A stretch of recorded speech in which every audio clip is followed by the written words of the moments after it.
ஒரு அடர்ந்த தோப்பில் ஒரு பெரிய வேப்ப மரம் இருந்தது. அங்கு காக்காச்சி என்ற புத்திசாலி காகம் தனது 3 குஞ்சுகளுடன் வாழ்ந்து வந்தது.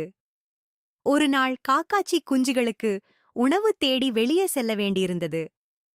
அப்போது அவள் சொன்னாள், "செல்லங்களே, நான் வரும் வரை கூட்டிலேயே இருங்கள். யாராவது அந்நியர்கள் வந்தால் கதவைத் திறக்காதீர்கள்." காக்காச்சி சென்ற சிறிது நேரத்தில் பசியோடிருந்த ஒரு கருப்பு பூனை அங்கு வந்தது. அது தன் குரலை மென்மையாக மாற்றி, "குஞ்சுகளே, உங்கள் அம்மா வந்துவிட்டேன். கதவைத் திறங்கள்" என்றது. மூத்த குஞ்சு யோசித்தது. "உன் குரல் மென்மையாக இருக்கிறது. ஆனால் எங்கள் அம்மாவின் இறக்கைகள் கருப்பாகவும் பளபளப்பாகவும் இருக்குமே. உன் கையைக் காட்டு."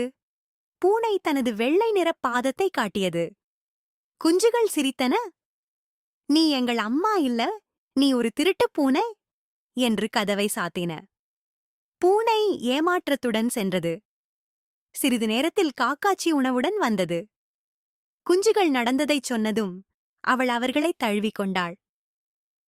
"அம்மா சொன்ன பேச்சைக் கேட்போம், அந்நியரை தள்ளி வைப்போம், புத்தியைத் தீட்டி வெல்வோம், பத்திரமாய் நாம் வாழ்வோம்."